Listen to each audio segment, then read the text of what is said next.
नमस्कार। कल पश्चिम बंगाल की सरकार ने राज्य में बजट पेश किया है। कई ऐसे चीज़ों पे ध्यान दिया है जिस पे काफ़ी चर्चाजनक रही है।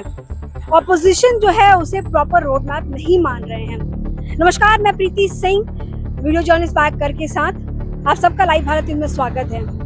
पश्चिम बंगाल के मुख्यमंत्री शुभेंदु अधिकारी और वित्त मंत्री स्वपन दास गुप्ता ने कल राज्य में बजट पेश किया, जिसमें 5 नए डिस्ट्रिक्ट का जिक्र हुआ है। कोलकाता, बशीरहाट, सुंदरबन, आरामबाग और जहांगीरपुर, ये पांचों डिस्ट्रिक्ट कल मैंने ऑफिशियली बताए गए हैं। साथ ही वुमेन एम्पावरमेंट को बढ़ाने के लिए 1 लाख गवर्नमेंट जॉब के वैकेंसी को फुल करने का प्लेज लिया है, जिसमें 33% वुमेन को रिजर्वेशन दिया गया है। आप सभी जानते हैं कि पश्चिम बंगाल में इस वक्त महिलाओं के लिए सरकारी बस में फ्री जर्नी मिल रही है उनको। साथ ही मोर देन 50,000 करोड़ अलॉट किए गए हैं वुमेन एम्पावरमेंट को बढ़ावा देने के लिए। 650 सीट्स MBBS यानी कि हेल्थ केयर इंफ्रास्ट्रक्चर को बेहतर बनाने के लिए 650 MBBS सीट AIIMS और कैंसर हॉस्पिटल की तरफ भी ध्यान दिया गया है। अब बात करेंगे तो ध्यान दें आपको कि पूर्वा मेदिनीपुर में सी पोर्ट और इंडोर स्टेडियम, छोटे छोटे इंडोर स्टेडियम हर कॉन्स्टिट्यूंसी में बनेंगे। साथ ही सी पोर्ट पे भी काम होगा और नए जगह पे एयरपोर्ट बनने की भी कल बात चली है। शुभेंदु अधिकारी ने बताया है कि इस बजट को अभी हाल फिलहाल में 1 साल पूरा नहीं है, वो भाजपा की सरकार बीच में आई, इसी को नजर में रखते हुए इस बजट को पेश किया गया है। ऑपोजिशन जो है वो लगातार ये कह रही है कि इंफ्रास्ट्रक्चर का जो रोड मैप है वो क्लियर बिल्कुल भी नहीं है भाजपा की तरफ से। ऐसे ही खबरों के लिए बने रहिएगा लाइव भारत न्यूज के साथ।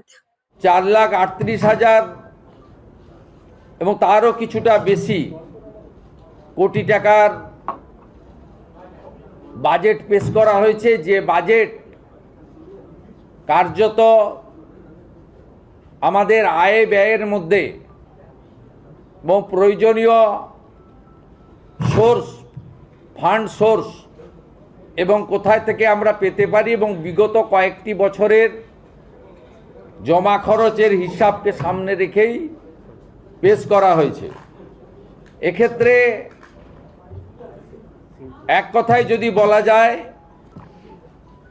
এবারের বাজেটে যে 5টি শক্তির কথা বলা হয়েছে, সেবা শক্তি, শিল্প শক্তি, জ্ঞান শক্তি সহ, এই বাজেটে পশ্চিমবঙ্গের ঐতিহ্য, সংস্কৃতি, হারিয়ে যাওয়া পশ্চিমবঙ্গের গরিমা এবং সময়ের ডাক, অর্থাৎ প্রয়োজনের যে প্রাসঙ্গিকতা, আপনাদের জন্য আমরা আছি। 3,000 টাকা করে অক্টোবর মাস থেকে পাবেন গ্র্যাজুয়েট যুবকরা। আর যারা গ্র্যাজুয়েট নন, যারা ন্যূনতম শিক্ষা বা একটা শিক্ষা নিয়েছেন, তার পূর্ণাঙ্গ গাইডলাইন আমরা বের করব, তারা 2,000 টাকা করে পাবেন। এক্ষেত্রে বাজেট বইতে যেটা আছে সেটা হচ্ছে, মাসে যারা 1 লক্ষ টাকার বেশি রোজগার করেন, ইনকাম ট্যাক্স পেই, তারাই এই সুযোগ পাবেন না। এটা বছরে নয়, এটা ক্লিয়ার করতে চাই।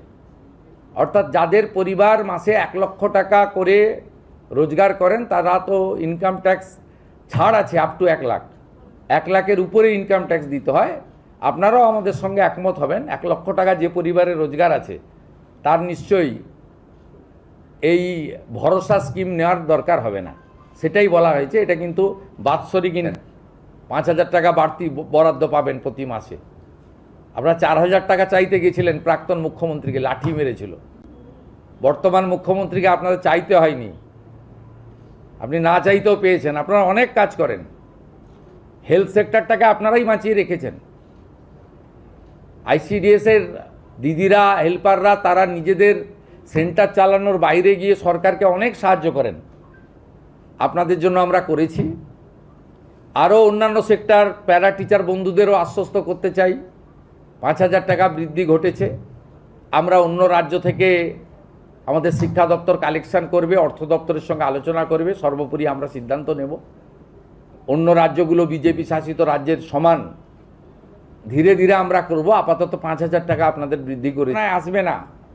যেটা পুণ্যের কাজ করেছে অর্থমন্ত্রী আজকে, সেটা হলো 56 টাকায় 3 বেলা খাবার দেওয়া হতো হসপিটালে। আমি পিজিতে ভিজিটে গেছিলাম, পিজির ডাক্তাররাই আমাকে বলছে দুপুরেও কুমড়ো, সন্ধ্যাবেলাও কুমড়ো। আমি জানতে চাইলাম কেন?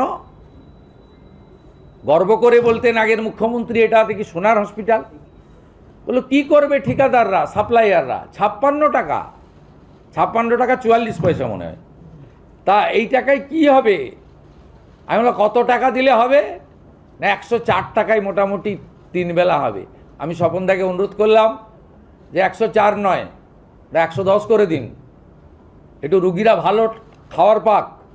আমরা 110 টাকা করে দিয়েছি। হসপিটালে কোনো নেতা, মন্ত্রী, এমএলএ, কোনো শিল্পপতি, কোনো কোটিপতি লোকের, কোনো মিডিয়া চ্যানেলের এডিটার, ডেপুটি এডিটারের বাড়ির লোকেরা যায় না, তারা প্রাইভেটে যায়। অত্যন্ত গরিব মানুষগুলোকে ওইখানে যেতে হয়। আজকে 110 টাকা করে